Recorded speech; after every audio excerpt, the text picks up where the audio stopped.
Well, we played really well. I mean, we're getting better, and it's been a tough time since Christmas with a whole bunch, and with Trevor's injury. So these kids they're hanging in there, getting better, and today they played really well, and especially on the defensive end. And we're connected on the offensive end with balanced scoring. And for a few minutes there in the second half, I thought it was the best we've played, because we coupled really good defense with some outstanding offense. It looked like the Hurricanes playing. You know, there are a lot of hockey assists. And so I'm proud of our guys. And hopefully we can get Trevor back soon. It's not, when he got hurt against Florida State, it looked like it would be like an amazing thing. He's responded really well, MRI and everything, but I'm not sure if he'll be ready for Tuesday, but I don't think it'll be long term. And so we look forward to that. I thought we shared the ball well, and in the last two games, I think Jeremy has like 20 assists and 2 turnovers, something like that. He and Wendell were 17 and 2 today, assists and turnovers. So sharing the ball, balanced scoring, and the Syracuse is such a dangerous team. Jim's team I think they can beat anybody, and for 2 reasons. One, him, and 2, they have a style that you have to really prepare for, and his kids play hard. And for me, to see his 2 sons, Buddy and Jimmy, I know them since our families grew up during USA basketball for 11 years, and Julie was there, and so again, you don't pay attention to that during the game, but after the game, just you get a little bit emotional, because they're beautiful people, and but good stuff. We got to turn it around again and get Clemson on Tuesday. So any questions that you all might have? You want to speak first? Yeah, I want to ask you about Jeremy in particular. Since he's been through a lot since Christmas. He's been through a lot in the lineup, out of the lineup, back in the lineup now. How has he handled that, do you think, in practice and everything, the way he's kind of going up? Yeah, good. He's had a great attitude. He's a good kid. He's all team. And there was a lot of pressure on him today, because we kind of switched, putting him on top instead of Wendell. And he had 2 great days of practice. And I'm proud of him, because he didn't shoot well, but it didn't affect his defense and his passing. And that's a sign of a really good player. And so no, we need him to come to keep doing it. Luke? Well, we've talked a lot about AJ and his development lately, and kind of how that keeps coming and coming. And today it felt like he was sort of almost the clinical with the shooting. Jim said he was the one guy that wanted to guard and didn't, and he got those looks and made them. Is that the latest step kind of in what you're seeing from him? Yeah, I think they're learning to play with one another. And AJ's our best shooter, and I really like for him to be even more aggressive.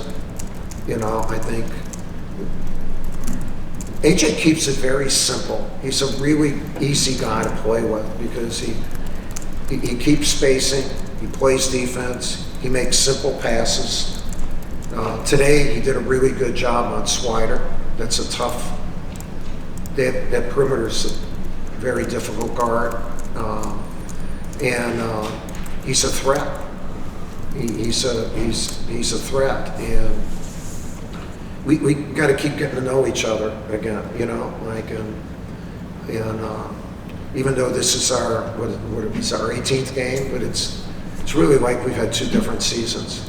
The non-conference, then take away Virginia Tech since Christmas, and this has been a disjointed season. So the more and more we get to know one another, he's a key guy. There's no question about it. Today, every guy on our team has complete confidence in him when they pass it to him. But I thought his defense was the best he's played. So keeps coming on, and that's good for us. Good for us.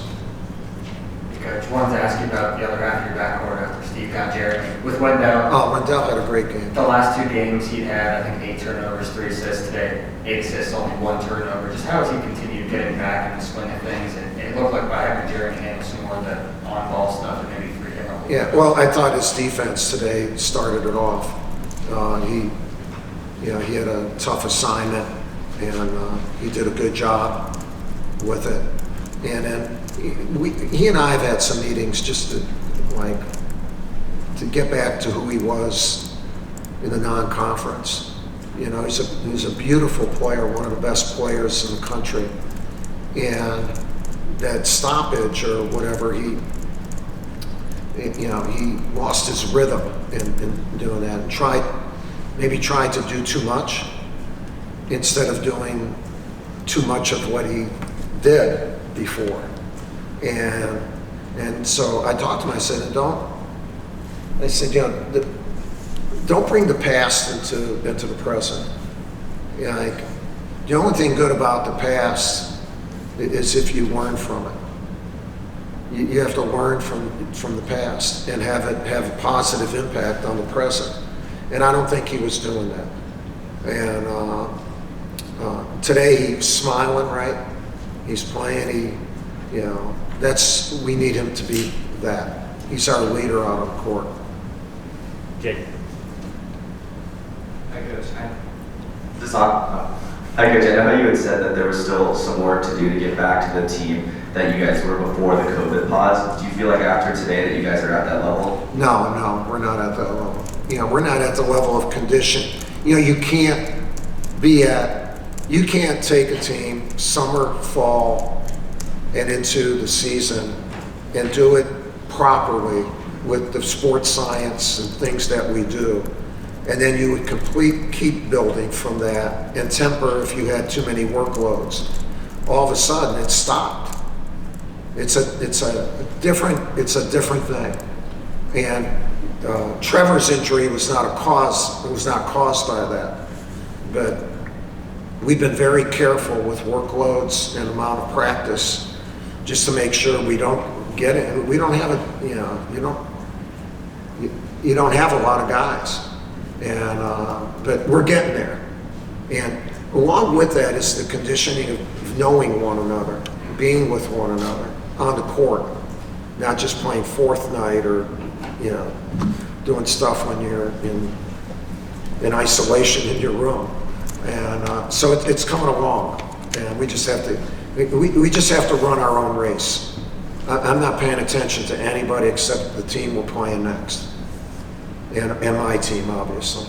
And whatever, we're going to run our race, try to keep getting better, and see what happens. And any other things that are put on us, I don't care. I really don't. I don't care about rankings. I care about winning and playing well, and getting better. So our kids did that this week. They responded well. We had 2 bad end of game situations since this part of the conference has started. And sometimes that can really knock you back when you lose 1 possession games. And thank goodness it didn't do that for our guys today. Wanted to circle back with AJ. It sounds like one of the things you want him to do is shoot more and be more aggressive. It's just a matter of if he knocks down the first one, you can see it kind of. No, he can miss his first 4. Hopefully he doesn't. I'd like him to shoot. Like we tell our guys, your next shot's your first shot. And for him, he has great range too. Really his preparation is as good as anybody's in the country.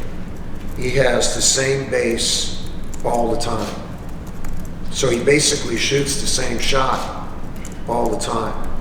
And, you know, a great shooter like Reddick, guys like that played for him. Yeah, that's what they do. And then with his height and playing with guys that are unselfish, he's a tremendous weapon for us. Hey, Coach. Syracuse obviously didn't.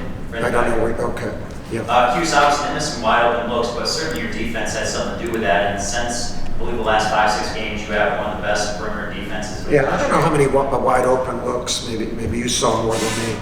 I thought we really played good defense.